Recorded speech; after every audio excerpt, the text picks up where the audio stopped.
Hello, bookworms. It's me, Julie Strauss, and I'm just dropping in for a quick message today to let you know that the best book ever is going to take the rest of the summer off.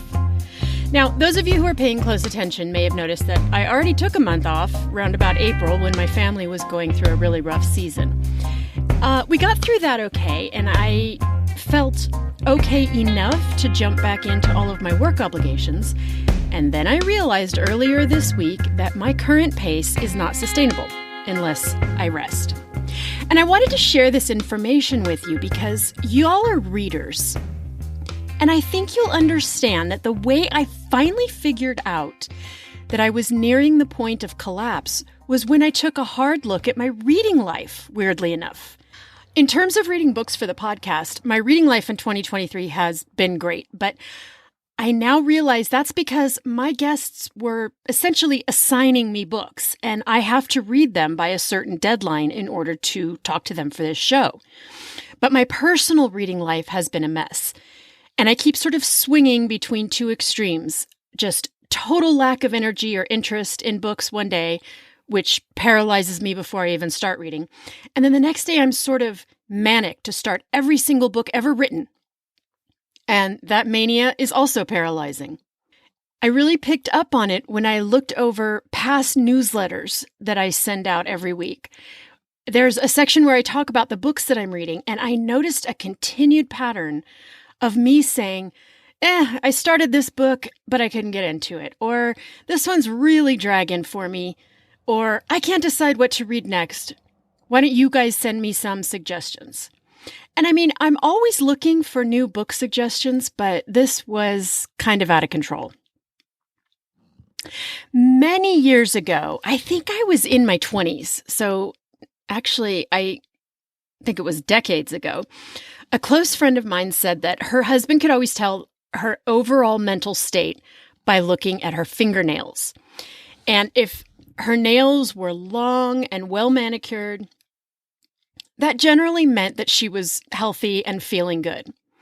But if they were bitten down and raggedy, that meant that stress and anxiety and or sometimes depression had the upper hand in her life.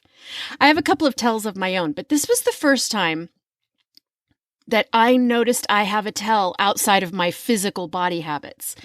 I went back and I looked over my reading list, and I noticed that the slow or challenging reading years were also the years of personal struggle of one form or another. And it never even occurred to me that my mental state could be tracked through my hobbies. But here we are. Now, to be clear, you know I loathe the concept of reading as a competition. I'm not interested in numbers. I'm not interested in hitting goals or treating reading as a job that I have to continually excel at. For me, books are the greatest, most lasting pleasure of my entire life. And I want it to continue to bring me joy. And going through this phase where it is not bringing me joy is quite honestly freaking me out. I want it to be escape and relaxation. And I don't know what that means for the podcast. Like, maybe it does need to exist on a seasonal format.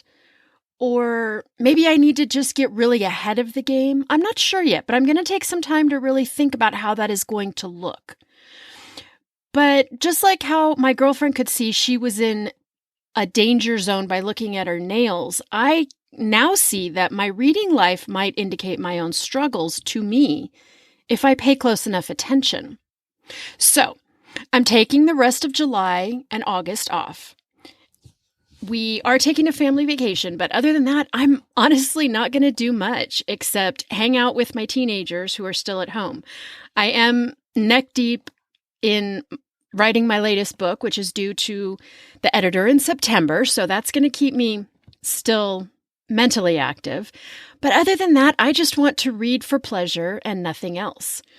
I want to really prioritize my mental and physical health and have something to contribute when my guests ask me what I'm reading right now. Because lately, every time someone asks, I just sort of sit there blankly. And it's really depressing to say that I'm in a slump that has been lasting for so long. And I want to take this time to encourage you to do the same in whatever small or large capacity you can. I really hope you spend the rest of this summer or winter, for you Southern Hemisphere folks, or any time of year for whenever you may be listening to this.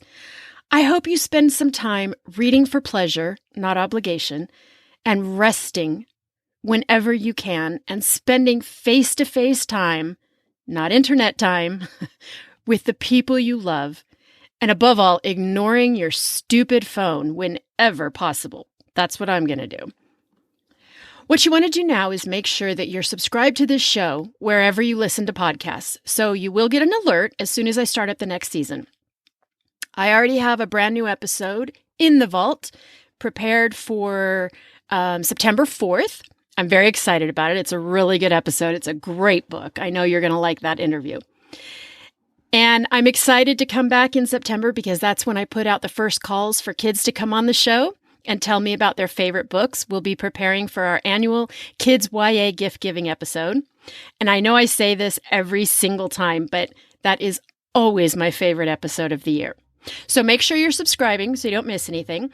And make sure you subscribe to my weekly newsletter at bestbookeverpodcast.substack.com. There is a link in the show notes if you need it. And even when I'm on hiatus, I'll still be sending out weekly updates with what's going on in my life and some other just for fun reading news. So, my friends, until we meet again, I'm Julie Strauss, and I will see you at the library.